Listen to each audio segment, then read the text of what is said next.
हिमालय की गोद में 16,000 फीट की ऊंचाई पर रूपकुंड आज भी चुप खड़ा है।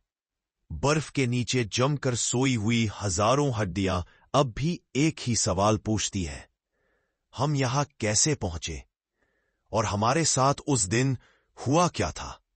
वैज्ञानिकों ने इन कंकालों का डीएनए टेस्ट किया तो सच हजारों साल पुराने रहस्यों को चीरता हुआ बाहर आया। इनमें से कई भारतीय नहीं, यूरोप से थे। उत्तराखंड के त्रिशूल पर्वत के नीचे स्थित रूपकुंड झील दुनिया की सबसे रहस्यमयी जगहों में से एक मानी जाती है।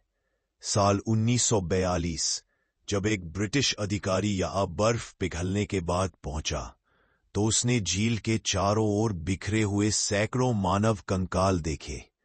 कुछ खड़े हुए जैसे ही जम गए हों, कुछ झील में आधे डूबे हुए और कुछ पहाड़ी ढलान पर बिखरे पड़े।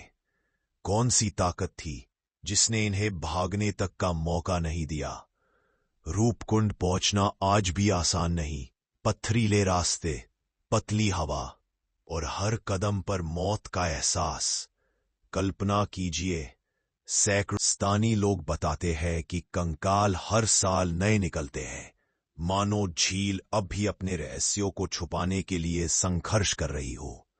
और सबसे अजीब, जिन खोपड़ियों पर गोल गहरे निशान मिले वो किसी धारदार हथियार के नहीं, बल्कि ऊपर से गिरने वाली किसी भारी वस्तु के थे। क्या ये ओले थे या कुछ और जिसे हम आज भी समझ नहीं पाए। स्थानीय घाटी में आज भी एक दहला देने वाली कहानी सुनाई जाती है। कहा जाता है कि एक राजा अपनी सेना और नर्तकियों के साथ त्रिशूल देवी के क्षेत्र में आया। देवी को यह अपमान पसंद नहीं आया और उन्होंने आसमान से पत्थर जैसे ओले बरसा दिए। कहानी थोड़ी लोक कथा जैसी लगती है, लेकिन वैज्ञानिक खोजों ने कई बातें इससे मिलती जुलती पाई। ओलों से कुचले हुए खोपड़ी, एक साथ मरे हुए लोगों के शरीर, कपड़ों के टुकड़े जो आज भी सुरक्षित हैं। क्या यह सच में देवी का श्राप था या प्रकृति का एक ऐसा रूप जिसका सामना इंसान ने कभी नहीं किया था।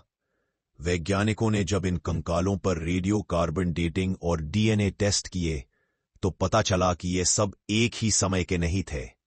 कुछ तो 9वीं सदी के थे और कुछ 19वीं सदी के थे। लेकिन सबसे बड़ा झटका तब लगा जब रिपोर्ट ने बताया कुछ कंकालों का डीएनए एजियन क्षेत्र यानी ग्रीस और मेडिटेरेनियन से मेल खाता है। यूरोप के लोग हिमालय की इस खतरनाक जगह पर क्यों आए? क्या वे किसी धार्मिक यात्रा पर थे, कोई व्यापारिक दल या किसी अनजाने रहस्य के खोजी? आज भी कोई निश्चित जवाब नहीं। एक वैज्ञानिक सिद्धांत कहता है ये सभी लोग एक अचानक विनाशकारी ओलावृष्टि में मारे गए। ऐसे ओले जो फुटबॉल के आकार के होते हैं और सीधे सिर पर गिरकर जीवन समाप्त कर देते हैं। लेकिन यह सिद्धांत सभी सवालों का जवाब नहीं देता। एक ही जगह सैकड़ों सालों में कई समूह क्यों मरे?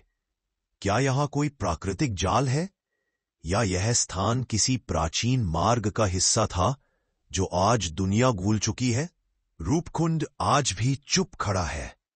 बर्फ के नीचे जमकर सोई हुई हजारों हड्डियां अब भी एक ही सवाल पूछती है, हम यहां कैसे पहुंचे और हमारे साथ उस दिन हुआ क्या था।